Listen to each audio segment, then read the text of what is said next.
Hello and welcome back to the channel.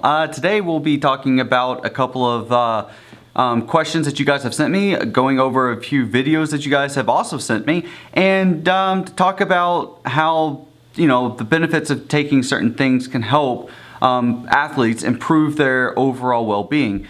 Which brings me to my the sponsor of the first video, my first sponsor for the video channel stuff. Anyways, they are called Green Valley Market, and they are a very interesting company because what they have done is they've created something called the wheel. And what you can do is you can go over and you click on what you're looking for.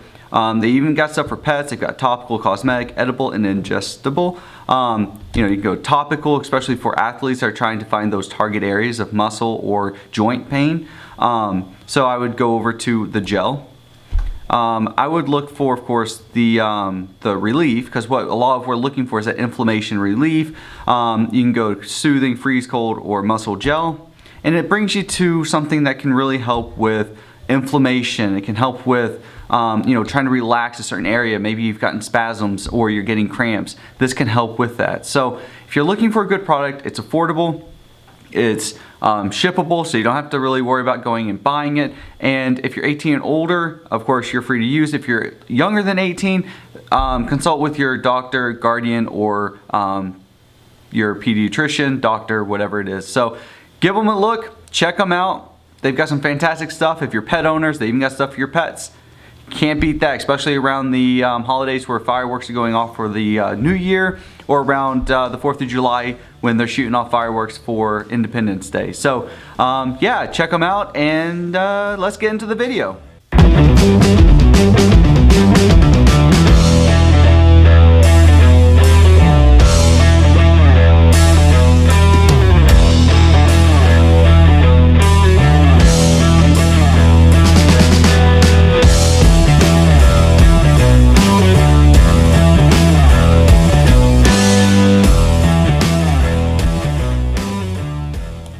Alright guys, let's take a look at some of the videos you guys have sent me today. So I'm only going to be looking at about roughly four videos and answer some questions today. I'm trying not to answer too many questions. I'm not trying to answer too many video requests because I can talk for a very, very long time.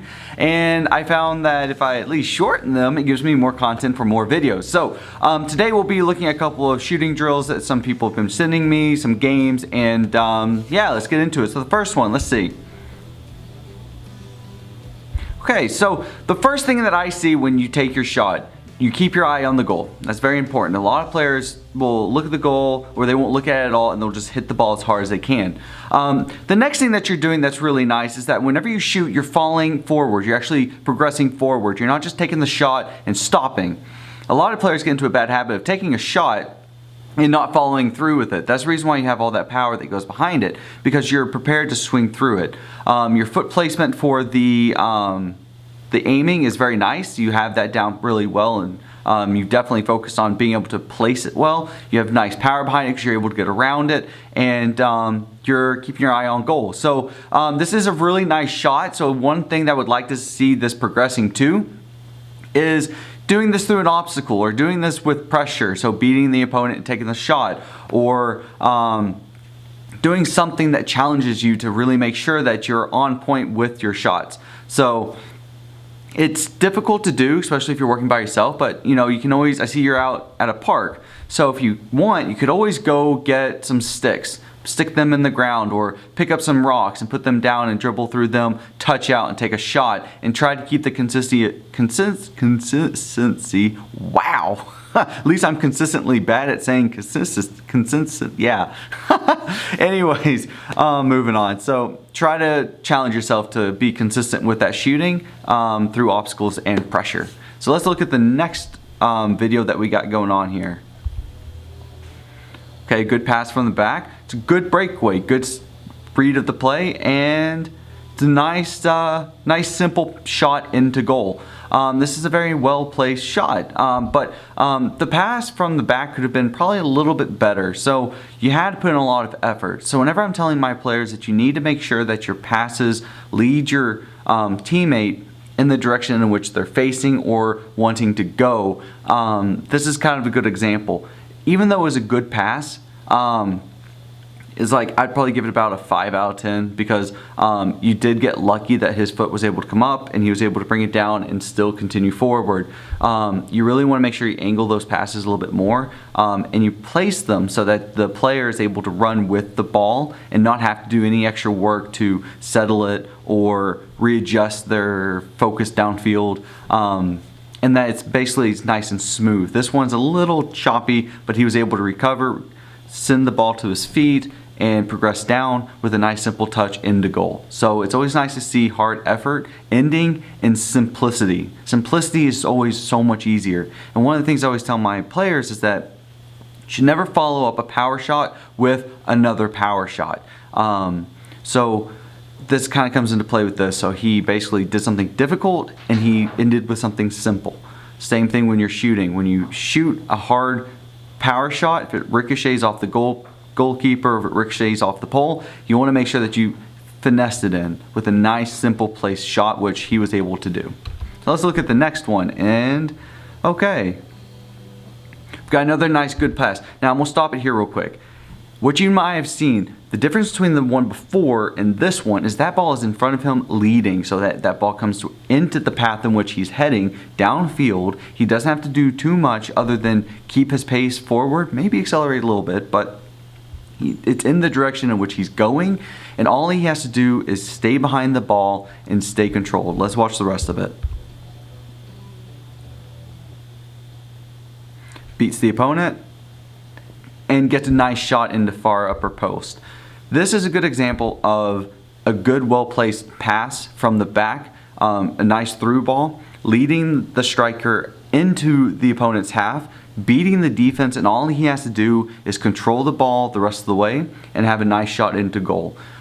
This is a good example of being able to control that power from the back, sending the ball forward so that the forwards don't have to do too much effort to really control it. That's kind of the key here. When you have breakaways, you want them to continue downfield. If you play it behind them, you essentially kill the downfield momentum, essentially kind of helping the opponent's defense out when you do that. So it definitely isn't good. So the difference between the last video and this one is that the forward had to do extra work in order to settle the ball and continue it forward. With this one, it was well placed in front of him and he was able to easily move forward downfield, and it resulted in a goal.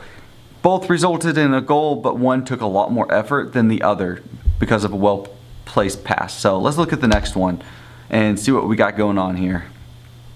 And oh, there we go. So this was a nice pass, a nice goal. So this person wanted me to give them a rating, so I'd say probably about 7 out of 10, because 7, 8 out of 10. It's a great shot because you're able to place it up top post. And if we're to see that again, we'll see that, you know, while you're dribbling down, you're able to effectively utilize the outside of your foot, which is very difficult to do, and to place it around the goalkeeper upper 90 on the far corner. So I think it was upper 90. It was a nice, well-placed shot behind the goalkeeper to where he wasn't able to stop it. So these kind of passes or shots are very difficult to make just because when you're trying to hit on the outside of the foot, there's a lot that can go wrong.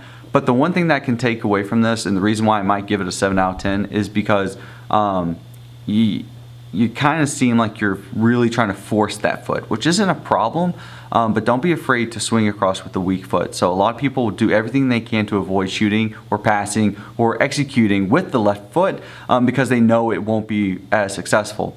You did a great job with this one by using the outside of the foot on your dominant side, but don't be afraid to take shots with that weak side foot, especially if it's more prominent going towards goal. So that's kind of it for the videos today. I know that was pretty short, but let's get into some questions. Okay, so our first question comes from user bunch of numbers. What do I do when I'm a defender 2v1, me and the keeper, and a skillful, strong, fast striker? What do I do? Well, the first thing you don't want to do is give them the inside lane. You want to try and angle them out to the corner, to the far corner, because this will do two things. One, it's going to make it harder for them to have a direct shot on goal. And secondly, when you push them to the far corner, it's actually more of a delay tactic to delay them and give your team time to recover and drop back and support you. So if you can angle them out and push them to the line. One, it makes it easier on you, and it makes it easier on the keeper because now his angle isn't directly to goal, and he can't utilize both corners. If you push him to the side, then the goalkeeper can actually make the goal a lot smaller. So you don't want to also commit. If you commit and stab, now you've gotten beat, and it's basically him versus the goalkeeper, and that's an even worse situation than before. So you want to make sure that you're really trying to angle. Okay, I'm gonna move this a tad bit. There we go. You want to try and keep the forward angled to the sidelines. You want to make sure that they're always being pushed out and closing down their vision of the goal. So if they're going down the middle, they have this much space. If you push them to the side, they only have about this much of view of the goal. So it's harder to shoot on a goal that you can't see. So always try and angle them off and don't give them the center lane. All right, so our next question comes from George Baker. What is the best way to impress scouts as a goalkeeper? So every scout is going to be different. They're not always all going to be looking for the same thing in a goalkeeper. It depends on the kind of team in which they are representing. So as a goalkeeper, some of the things that you can always work on is being aggressive, understanding how to manage the defense and organize them to fill space, mark their opponents, and communicate. As a goalkeeper, you need to be very loud and vocal. So if your defense is slow to step, you're in the back, and everyone from your side to the other side knows that you're yelling step, man on, mark, I need help. Basically don't be afraid to say you need help and tell your teammates, hey, drop back. Let's try the short pass and build from the back. Show trust in your defense that that's something that you are confident in doing. A lot of goalkeepers won't come outside the 6. They'll stay within the small box, and they won't try to defend their entire 18. That entire 18, you can pick the ball up with your hands, and a lot of times goalkeepers are too afraid to step out, especially to put pressure on the ball. You can't be afraid to take risk, because if you don't take a risk, you're going to get scored on typically anyway. So it's always good to try to step out, take the risk, and be aggressive on the ball, but also being able to demonstrate that you understand that you can't just always step out and challenge the ball that's coming to you.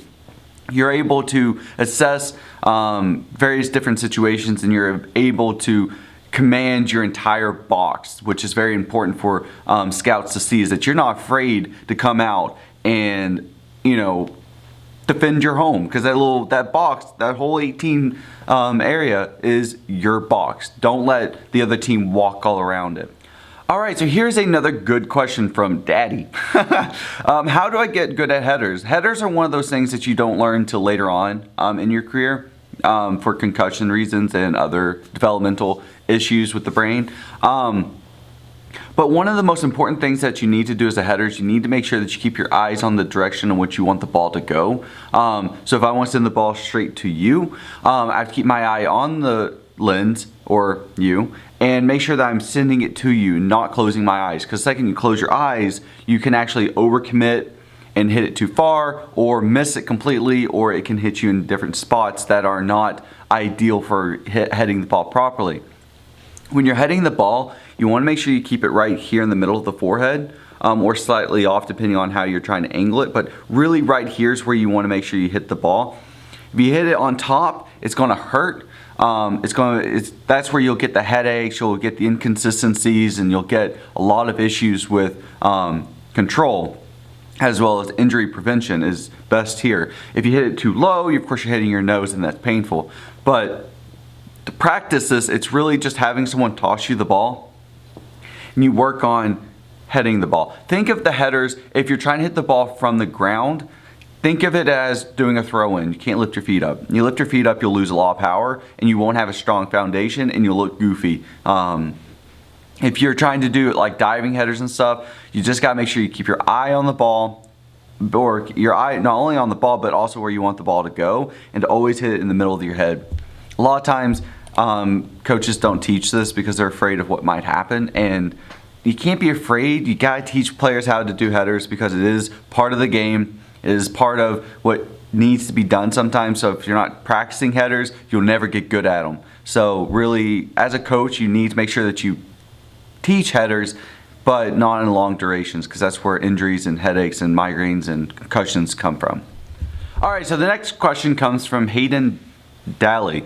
What are some tips to keep motivated to train during the off season? I like to keep improving, but don't like training by myself all the time. This is not just for the off season. This is definitely for COVID and quarantine. But one of the things you can just always do is just make a plan. You can always try and find a friend that you can always hang out with that likes to help you train soccer. But honestly, if you have the reason to go professional, that's kind of your reason for playing, use that as motivation to go out there and train. It's very important to get out there and make sure that you focus on what you need to improve on. So let's say you're not good at toe taps, you're very weak at them, but you want to get better at them. Your practice should be focused on getting better at what you're not strong with. So shooting, passing with your undominant foot, dribbling, traps and things like that. You need to keep it focused, so when you go out there, you're not just wasting time, that you're really focusing on what you need to get done. Because you can accomplish a lot in just an hour, and a lot of players think that just because they're out there training and they're just kind of kicking the ball around, doing their drills and whatnot, that they're improving. But if you're not working on what you're weak at, you're not improving. So go out there, work on what you need to improve on. Ask your parents to go with you, ask your siblings, ask your friends. You know, it does suck, but if you do plan on going to college, going professional, then sometimes it does require you to train by yourself, and you just kind of have to self-motivate. It's stressful, yeah, it sucks, yeah, but if you want to go far, that's just what it takes. So, all right, so this next question, how can I play better as a midfielder? So midfielders need to have that 360 mentality, which is basically what's in front of me, what's to the sides, what's behind me, oh God, what's in front of me again. So you got to make sure that whenever you're playing midfield that you are understanding where all the pockets of space are, all of them, from the far corners to your back corners. Can you go forward? Do you need to go back and swing it around? Do you need to receive the ball and dish it off to the outside mids or the wingers? You just need to make sure that you know where the pockets of space are before you receive the ball. So that's really looking each time, and if you think you're going to receive the ball, that you're looking, you're checking to receiving the ball, checking away, creating space for your outside mids or your midfielders to move the ball into space around you, and to really make sure that you're controlling yourself and the space around you. And when I mean by control yourself, I mean when that ball comes to you, you have full control of it. You're not trying to dribble too much. You're not trying to dribble too little. You're not trying to just receive the ball and kick it away as fast as possible. You're having a means for going in that direction. There's a purpose, there's space. So you want to make sure that you're trying to set your team up for success, and that means receiving the ball and playing it to your teammates. All right, so the last question from Yusuf: how do you find a club or pro tryouts? Clubs and pro tryouts are usually posted on the respected club's website for both tryouts and for pro tryouts. You have to go to websites. I mean, if you, let's say you want to play for, I don't know, New England Revolution.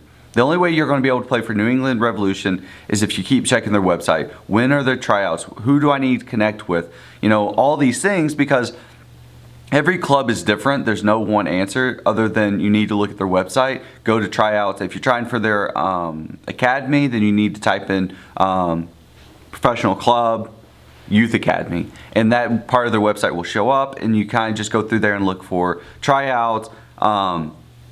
Not all of them have tryouts. Some of them are very selective on who they allow to play on their team. That's the reason why the younger you are, the better. So you want to try and let yourself get into their club as soon as possible. So I hope that helps. Yeah, that's the end of this episode. So if you are new to the channel, be sure to hit the subscribe button and click the notification bell to be reminded every time I upload a new video. Next video will have a couple of training clips to it, so we'll be getting back into that. Also, don't forget to check out Green Valley, the sponsor of this video. They are a fantastic company, and I think a lot of you as athletes could benefit from them. Yeah, thank you so much for tuning in, and don't forget to check out my merch store. I found a way to lower the price on the hoodie and trainers or joggers. And I also have a bomber jacket on there as well, which is pretty sweet. Check it out. It's at shrewsburysoccer.com/shop. Yeah. Anyways, see you guys at in the next episode.